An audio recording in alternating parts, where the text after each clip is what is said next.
3대 특검 가동이 가시화되고 있는 가운데 비상계엄 관련 내란 수사를 진행 중인 조은석 특별검사가 김용현 전 국방부 장관을 공무집행 방해 등의 혐의로 추가 기소했습니다. 3대 특검이 임명된 후 첫 기소 사례인데요. 향후 특검 수사 일정 짚어보겠습니다. 또 오늘은 경찰 특별수사단이 윤 전 대통령에게 출석을 해달라고 사실상 최후 통첩을 한 날인데요. 윤 전 대통령 측은 이번에도 응하지 않을 거라고 밝혔습니다. 관련 소식들 임주혜 변호사와 함께 짚어보겠습니다. 어서 오세요. 네, 안녕하세요. 네, 전해드린 대로 조은석 특별검사가 김용현 전 국방부 장관을 추가 기소했습니다. 3대 특검이 임명된 이후에 첫 기소 사례가 될 텐데 일단 26일에 이 구속기한이 만료가 되는 김용현 전 장관 어떤 혐의로 기소를 한 건가요? 특수 공무집행 방해 그리고 증거인멸 교사 같은 부분들을 추가 기소했습니다. 네. 시점이 좀 중요할 것 같아요. 지금 김용현 전 국방부 장관 같은 경우에는 재판부에서 직권으로 보석에 대한 허가가 있기도 했습니다. 네. 이 보석 같은 부분도 지금 김용현 전 장관의 구속기간 만료가 목전에 앞두고 있기 때문에 사실상 1심에서 구속할 수 있는 기간 이 6개월이 모두 지나고 나면 불구속 상태 재판을 받게 되거든요. 이제 이런 부분들을 감안해서 특검에서도 굉장히 좀 속도를 낸 것 같습니다. 네. 지금은 이제 20일 정도 준비 기간을 거칠 수 있는 그런 상황이었는데 이미 어느 정도 준비를 마쳤다고 보고 김용현 전 장관을 이제 추가 기소하게 된 것으로 보여지고요. 네. 이 추가 기소를 통해서 이후에 이제 구속영장 발부 같은 부분도 굉장히 속도감 있게 진행하겠다고 밝힌 만큼 김용현 전 장관의 어떤 구속기간 만료로 인한 석방을 좀 막기 위한 조치가 아니었는가. 그리고 특검에서도 이미 어느 정도 범죄 혐의 입증에 좀 자신감을 갖고 있는 것 아닌가 이렇게 좀 풀이가 되고 있습니다. 예, 앞서서 또 전해진 소식에 따르면 내란 특검이 파견 검사 42명을 선정했고 여기에는 공소유지 검사 전원이 포함됐다고 해요. 수사팀을 꾸리는데도 속도를 내고 있는 모습인 거죠? 그렇죠. 이제 수사팀을 꾸리는데도 속도전을 좀 내고 있는 상황으로 보여집니다.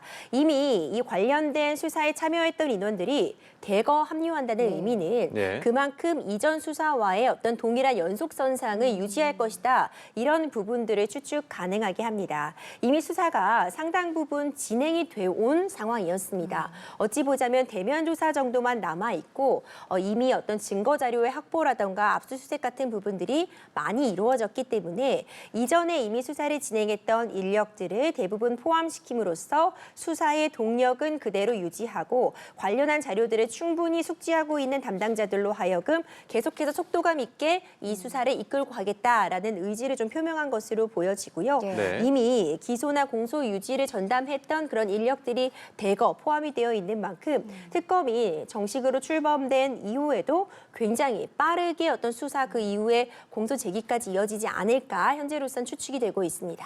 네, 그럼 이 사무실을 이 검찰이 비상계엄 특수본이 그대로 쓰던 공간에 사용하는 것도 그 연장선이라고 볼 수 있겠네요. 그렇죠. 사실 사무실 위치 같은 경우는 이제 편의에 따라서 달라질 수 있는 부분이기는 하지만 예. 아마도 어떤 군사상의 기밀이라던가 보안 문제를 좀 고려한 조치가 아닌가 싶습니다. 조은석 특검도 이제 이런 부분들을 감안해서 서울고검청사가 어떤 도청의 위험이라던가 안보를 유지하는데 최적의 장소로 판단했다. 이렇게 좀 밝히고 있거든요. 아마도 이전과 수사의 어떤 연속성을 고려하는 측면도 있을 것이고 보안이라던가 안보 문제 이런 부분들을 감안해서 이 위치도 정한 것이 아닐까 생각이 됩니다. 예, 이제 세 개 특검 중에 가장 먼저 수사팀을 꾸린 김건희 특검도 바쁜 일정을 소화 중인데 특히 그동안에 김건희 여사 관련 수사를 했던 검찰과 경찰 그리고 공수처 등의 수뇌부들을 줄줄이 면담했어요. 이 일정부터 소화한 이유는 뭐라고 보면 될까요? 그렇죠. 민중기 특검이 검경, 공수처 등 수뇌부를 말 그대로 줄 면담을 하고 있습니다. 그리고 금융이나 선거, 이 수사 담당했던 유경험자들에 대한 파견 요청을 굉장히 좀 적극적으로 하고 있는 것으로 보이거든요. 네. 이렇게 이전에 수사를 담당했던 기관들의 담당자를 면담하고 있는 것은 어떤 수사 자료 제공 같은 부분을 지금 협의하기 위한 부분이라는 것도 충분히 이해가 가는 부분이고요. 전문가들, 특히 금융 관련 부분에 대해서는 이제 계좌 내역 같은 부분을 이미 들여다본 전력이 있는 사람들이라던가 이미 수사에 대해서 상당 부분 정보를 갖고 있는 인력들에 대한 파견 지원 요청 같은 부분들을 좀 적극적으로 나서서 하고 있는 것이 아닌가 추측이 되고 있습니다. 또 민중기 특검이 법무처, 공수처, 그리고 경기 남부청을 지금 연달아 방문을 하고 있어요. 특히 경기 남부청 같은 경우에는 그 서울 양평 고속도로 관련해서 김건희 여사에게 어떤 특례를 준 것이 아니냐 하는 의혹과 관련한 수사를 담당하기도 했었거든요.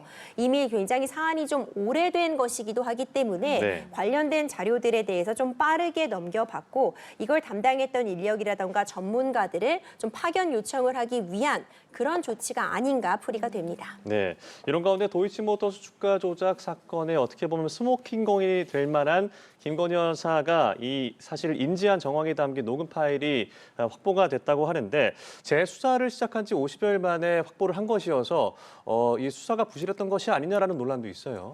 그렇습니다. 결국 재수사가 개시되고 해당 녹음 파일의 존재가 드러났습니다. 네. 하지만 이전에도 발견하려고 했었다면은 충분히 발견할 수 있었던 증거 자료가 아닌가 지금 이런 이야기가 좀 나오고 있어요. 예. 일단 지금 확보된 것으로 알려져 있는 녹음 파일은 그 기간도 상당하고 그 양도 방대합니다. 이미 공소시효가 지나지 않은 그런 부분에 대한 통화 녹음도 포함되어 있어서 굉장히 중요한 자료가 될 것인데 그 통화 녹음에 지금 들어있는 내용들이 전해지고 있습니다. 네. 김건희 여사 측에서 이 블랙펄 인베스트가 이 투자의 대가로서 이득금의 40%나 수수료로 책정되어 있는 부분이 과도하다 이런 부분을 지적하고 있다고 하는데 이 40%의 수수료에도 좀 주목을 하고 있습니다.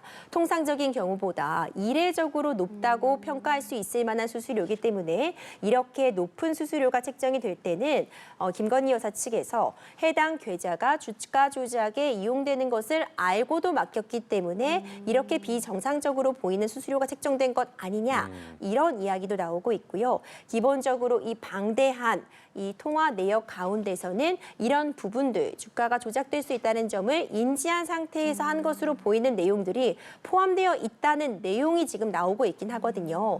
물론 전반적인 통화 내역에 대한 분석도 필요할 것이고 이것을 입증할 만한 다른 증거들도 어느 정도 제시할 수 있을 것이냐가 굉장히 중요한 어떤 이 유무죄를 가르는 데 쟁점이 되겠지만 기본적으로 이 통화 녹취라는 것이 굉장히 강력한 증거가 될 수 있고 이전에도 분명히 발견을 할 수 있는 자료였다면 예. 이 부분을 왜 발견하지 못했는가 내지는 왜 이 계좌 거래 내역 같은 부분만 확인을 하고 이 담당자와의 통화 내역 같은 부분은 압수수색을 하지 않았는지에 대한 어떤 질문은 계속해서 던져질 수 있는 상황으로 보여집니다. 예.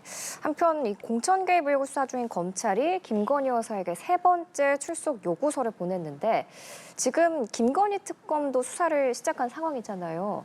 소환 요구에 응할까요? 시기적으로 좀 애매한 측면이 있어 보입니다. 일단 지금 입원 상태입니다. 이제 지병 등을 이유로 해서 지금 건강상의 이유를 들어 입원을 진행하고 있는 상황이기 때문에 네. 일단 물리적으로 대면, 그러니까 출석을 해서 하는 조사가 현재로서는 좀 어려워 보이는데 이 입원 기간이 장기간은 아닐 것이라는 이야기 나오고 있거든요. 1, 2주 내에 퇴원을 하게 된다면 수사기관에 출석을 해서 조사를 받는 것 자체가 불가능한 것은 아닙니다.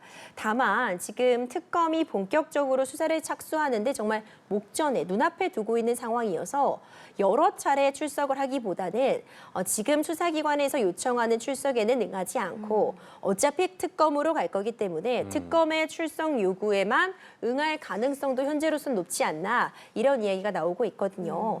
다만 현재 지금 이 검찰의 입장에서도 공천 개입 의혹과 관련해서 굉장히 장시간 그리고 오랫동안 이 수사를 진행해 왔는데 특검의 모든 자료를 넘기기 전에 적어도 대면 조사까지 어떤 이 수사의 마지막이라고 볼 수 있는 그 방점을 좀 찍어두고 이 자료들을 넘기고 싶어할 가능성도 있긴 하거든요. 네. 그렇기 때문에 지금 세 번째 출석 요구서까지 보내면서 빠른 시일 내에 출석해달라는 그런 부분을 좀 강조하고 있는 것으로 보여져서 결국 어떤 식으로 진행이 될지는 향후 특검에서 어느 정도 속도를 내는가, 특검이 얼마나 빨리 이 사건을 전달받는가, 그리고 이제 건강상의 문제에 대한 부분이 어떻게 해결되는가 이런 변수에 의해서 좀 달라질 수 있어 보입니다. 네. 순직해병 특검 역시도 서초동에 이 사무실을 마련했다고 밝혔고 이대로라면 이제 3대 특검이 언제 수사를 재개할 것인가 본격적으로 시작되는 시점을 어떻게 좀 예상해 볼 수 있을까요? 사실 이미 시작이 됐다고 보는 것도 맞을 것 같습니다. 이제 일명 이제 3대 특검이라고 하는데 내란 관련된 특검, 그리고 이제 김건희 여사 관련된 그런 의혹들을 다루는 특검, 마지막으로 이 최상병의 순직과 관련된 의혹을 다루는 특검, 네. 세 가지가 지금 동시에 지금 진행이 되고 있거든요. 예. 이 중에서 상대적으로 이 최해병 특검이 조금 늦게 시작되고 있는 거 아니냐라는 지적도 있었지만 네. 이 부분은 군과 관련된 부분이어서 좀 더 높은 보안성이라던가 기밀성이 요구된다는 그런 측면에서 충분히 이해될 수 있었던 정도의 수준이었던 걸로 보여지고요. 이미 어떤 수사의 준비가 거의 다 맞춰졌다 이렇게 보여질 수 있을 것 같습니다. 예. 일단 특별검사가 다 임명이 되었고 관련해서 실무로 이제 일할 수 있는 그 인력들을 지금 최종적으로 꾸리고 있는 단계, 이미 사무실 같은 부분도 정해진 단계, 그렇기 때문에 사실상 이미 어느 정도 활동의 준비가 끝났다 이렇게 보여지기 때문에 본격적으로 가동되는 시점이라고 한다면 이미 준비는 마쳐진 것이고 머지않은 시간에 제대로 어떤 수사에 대한 동력을 얻어서 출발할 것이다 이렇게 평가할 수 있어 보입니다. 그렇다면 특검의 절차가 어떻게 될 것인지도 궁금한데 압수수색 등이 이뤄질지 이 소환 절차가 진행될지 어떻게 좀 예상해 보세요? 그것은 사실 수사에 담당하고 있는 이 검찰들이 판단을 했을 때에 따라 달라질 수 있을 것 같은데요. 앞서 살펴봤던 것처럼 대부분의 사안들이 이미 수사가 많이 진척이 된 상황입니다. 네. 대면 조사 정도만 남겨두고 있는 상황이라면 특검에서 사안을 넘겨받은 이후에 특히 이미 수사에 담당했던 사람들이 대거 포함되어 있다면 준비에 걸리는 시간이 그리 길지 않아 보여요. 그렇다면 사안이 정리되는 대로 이 대면 조사를 통해서 물어봐야 하는 그런 질문의 내용들, 그런 부분들이 완성이 되는 대로 대면 조사를 바로 실시할 가능성도 있어 보이고요. 압수수색 같은 부분이라고 한다면 추가로 뭔가 필요한 부분이 있다면 때에 따라서 달라질 수는 있어 보이나 이미 어느 정도 증거라던가 수사기관에서 수사가 마무리된 단계라면은 특검은 빠른 시일 내에 그 자료들을 정리하고 어떤 대면 조사 같은 부분에 좀 집중하지 않을까 생각이 됩니다. 예, 알겠습니다. 자, 그리고 오늘이 경찰에서 윤 전 대통령에게 출석해달라고 요구한 날입니다. 벌써 세 번째 요구인데 지금으로서는 이번에도 윤 전 대통령이 불응을 할 거라는 게 거의 확실한 상태인 거죠? 그렇죠. 공수처에서 발부한 그 영장의 어떤 집행 과정에서 윤석열 전 대통령이 경호처를 통해서 제지했다. 특수공무집행방해 교사 부분이라던가 비화폰의 서버를 이제 원격으로 삭제를 지시했다. 증거인멸 교사 같은 부분들에 대한 지금 경찰의 수사가 진행되고 있는데 3차 소환에도 사실상 불응할 것이라 예측이 되고 있습니다. 네. 일단 소환에 응하지 않겠다고 이미 밝히고 있고요. 2차 소환 때도 같은 내용으로 이미 이 불응에 따른 의견서를 제출하기도 했습니다. 기본적으로 일단 이 체포 자체, 이 체포의 시도 자체가 수사권이 없는 공수처에서 진행한 부분이기 때문에 이에 대해서 어떤 체포를 저지하려는 행동은 불법을 막기 위한 것이라서 문제될 것이 없다라는 취지의 주장도 한 가지 하고 있고요. 지금 시기적으로 보더라도 결국 특검으로 이런 사안들이 넘어가게 된다면 굳이 지금 상황에서 경찰의 어떤 대면 조사에 응하지 않을 가능성도 높다. 이렇게 보여지고 있습니다. 법리적으로 죄가 되지 않기 때문에 나는 나갈 필요가 없다라는 주장도 함께 피고 있지만 기본적으로 계속해서 수사에 어떤 불응할 수는 없을 겁니다. 그렇다면은 다른 방식으로 강제 수사 같은 부분들이 다시 또 제기가 될 수도 있는 부분이기 때문에 아마도 어떤 어느 정도 방어의 논리를 세워서 언제 출석을 할지, 언제 조사에 임할지 이런 부분도 좀 조율을 하고 있지 않을까 생각이 되고 일반적인 경우라고 하면 보통 3번 정도 불응하게 되면 그 다음 단계를 고려하게 됩니다. 그 다음 단계라고 한다면은 이제 영장 청구 이런 부분들이 논의될 수는 있는데 지금 특검도 얼마 남지 않았고 윤석열 전 대통령 같은 경우에는 한 차례 구속이 취소되는 그런 결정도 있었던 부분들, 이런 부분들을 감안한다면 수사기관 입장에서도 좀 완벽히 준비한 다음에 이런 강제적인 절차로 나아가지 않을까 생각이 됩니다. 그럼 경찰이 지금으로서는 만약에 윤 대통령이 이번 출석 요구에도 응하지 않는다면 강제 구인 절차까지는 가지 않을 것이라고 예상을 해보셨는데 만약에 내란 특검이 출범을 하고 나서 윤 대통령의 신병을 확보한다면 이 수사의 동력이 되겠지만 그렇지 않다면 수사 동력이 약해질 수 있다 이런 얘기도 있어요. 그렇죠. 사실 신병 확보라는 것이 우리나라의 형법 체계 하에서는요. 불구속 상태에서 수사와 재판을 받는 것이 대원칙은 맞습니다. 네. 다만 도주의 우려나 증거인멸의 우려가 높다.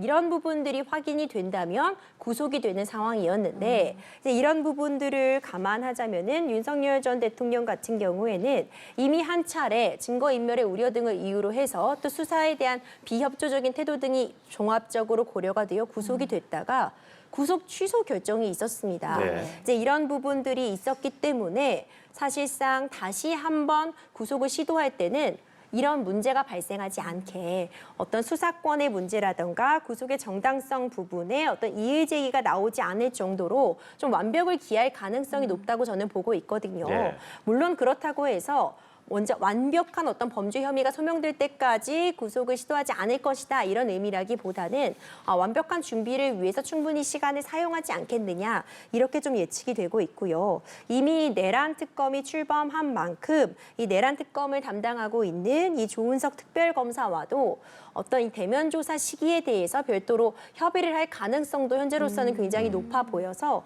이 정확한 이 대면 조사의 시기는 조금 더 상황을 지켜볼 필요가 있어 보입니다. 네, 알겠습니다. 말씀하신 것처럼 경찰이 이에 대해서 어떻게 대응하게 될지도 지켜보도록 하겠고요. 다음 주제로 넘어가겠습니다. 이게 정말 화가 나는 사건인데 경남 거제에서 20대 남성들이 사유지에 매여 있던 개 4마리에게 비비탄 총을 수백여 발 쏴서 1마리가 죽고 3마리가 다치는 사건이 발생했어요. 근데 현역 군인도 포함이 돼 있다고요? 그렇죠. 현재 밝혀지고 있는 바에 따르면 이렇게 이 식당에서 묶여있던 이 반려견에게 네. 무차별적으로 비비탄 총을 난사한 3명 가운데 네. 2명은 휴가를 나온 현역 군인이고 지금 화면도 나오고 있네요. 그렇죠. 예. 한 명은 민간인 신분이다 이렇게 얘기가 나오고 있는데 지금 영상으로도 확인이 가능한 것처럼 이제 비비탄 총이라고 하죠. 네. 이 비비탄 총알이 들어있는 총을 무차별하게 이 지금 반려견의 집 주변으로 말 그대로 난사를 했다고 합니다. 이런 공격 때문에 이 4마리가 있었는데 1마리는 안타깝게도 치료를 받다가 숨졌고 2마리는 지금 크게 부상을 입은 상황이다. 이렇게 지금 개 견주는 밝히고 있는 상황이거든요. 예. 아니 왜 사유지에 매여 있는 이 개 4마리에게 잔혹하게 비비탄 총을 쏜 것인지 이런 부분들도 지금 굉장히 국민들의 공분을 그러니까요. 사고 있습니다. 예. 예. 그러니까 이 남성들은 일단 걔한테 물려서 홧김에 그랬다라고 하는 건데 저희가 CCTV 영상도 보셨습니다만 그럴 정황이 좀 파악될 것인가도 중요할 것 같고 그럼 이들에게 어떤 혐의가 좀 적용될 수 있습니까? 그렇죠. 일단 이들은 지금 주장하고 있는 바로는요. 이 개에게 물렸다. 이 개에게 물렸기 때문에 이 위협 사격을 한 것이다. 그러니까 물지 못하게 하려고 겁을 주기 위해서 비비탄 총으로 사격을 한 것이다. 이렇게 주장을 하고 있고요. 죽일 의도는 전혀 없었다. 그렇기 때문에 이 반려견의 이 집 주변으로만 총을 난사한 것이다라고 일방적으로 일단 주장을 하고 있는 부분입니다. 그리고 지금 견주는 4마리가 있었는데 1마리는 안타깝게 숨지고 2마리가 아주 큰 부상을 입었다라고 얘기를 하고 있는데 이들은 지금 원래 이 반려견도 2마리만 있었다라고 지금 얘기를 하고 있어요. 네.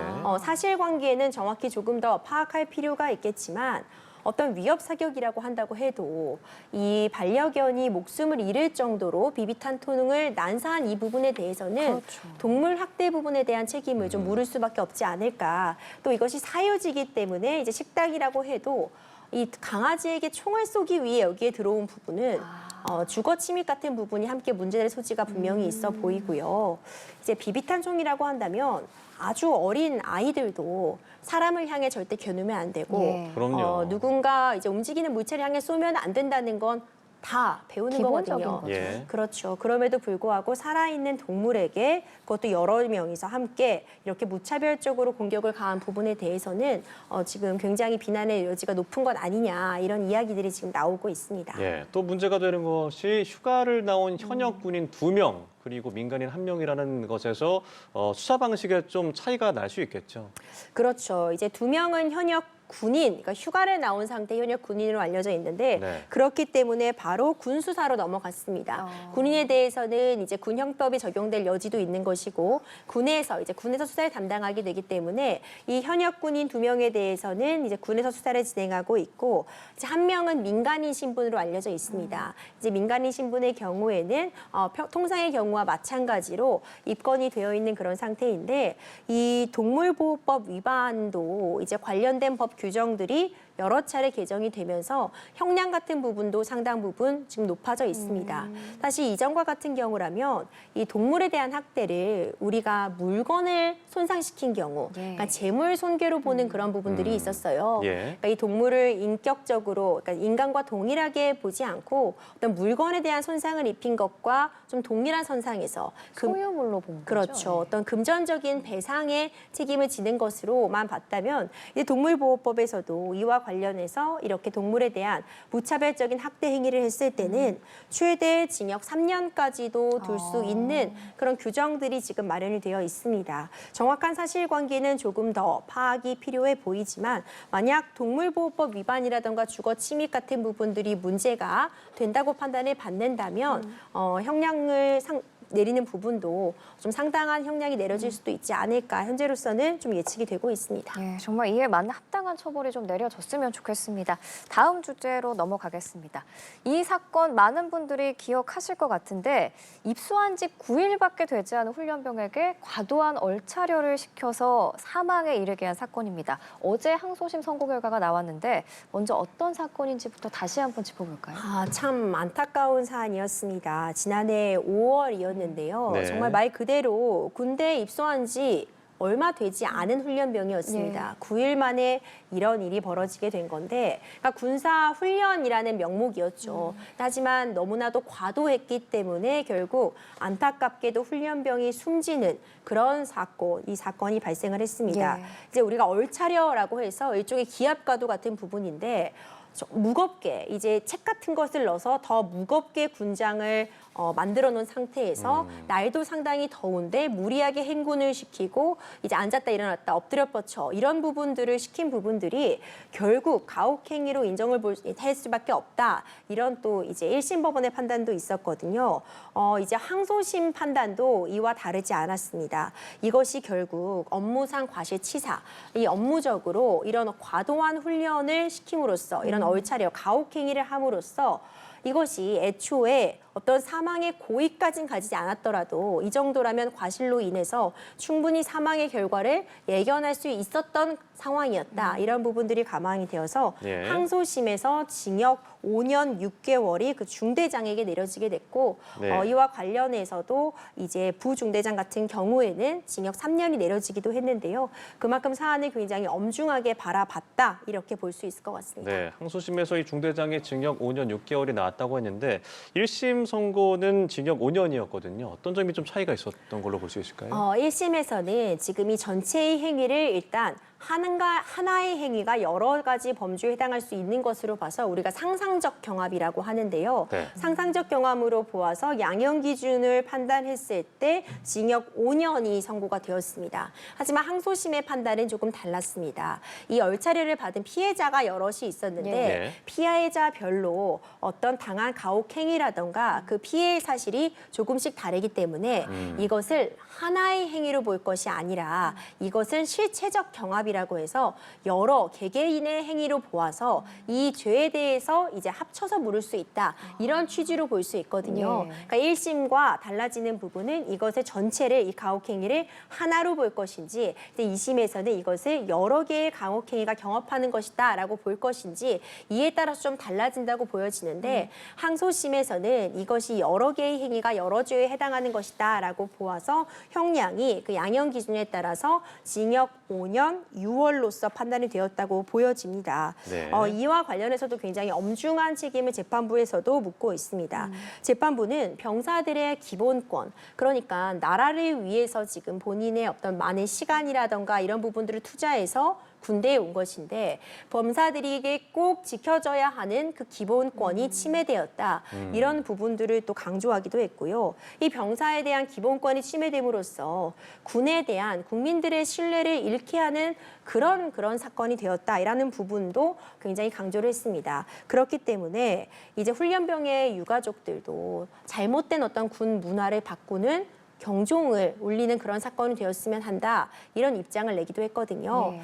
이런 부분들이 가만히 되어서 재판부에서도 이 사안을 굉장히 엄중하게 바라보았다. 다시는 일어나서는 안 되는 일이었다. 이런 부분을 좀 강조하고 있는 것으로 보입니다. 네, 이 군대에서 발생한 이런 가혹행위 관련 사고들이 이번에도 처음은 아니고 그전에도 많이 있었는데 앞으로 비슷한 사건에도 영향을 줄 수밖에 없겠습니다. 그렇죠. 재판 결과가 굉장히 중요한 의미를 가질 것으로 보입니다. 예. 이제 군이라는 어떤 특성을 감안할 필요가 있습니다. 폐쇄적인 조직 맞고요. 좀 더 엄격한 문화가 있지 않다면 다른 또 안전사고, 특히 총기를 다루는 곳이기도 하고 여러 명이 함께 생활을 하는 공간이기 때문에 안전한 관리 측면에서 우리가 흔히 이야기하는 그런 군기, 그런 부분들이 필요하다는 지적들도 일견으로는 맞다는 의견도 제시가 되고 있지만 예. 어떤 경우에도 가혹행위가 정당화될 수는 없습니다. 엄격한 규율은 그에 따른 규칙이라던가 그것을 지키는 그런 개개인에 의해서 이루어지는 것이지 가혹행위를 통해서 어떤 군기,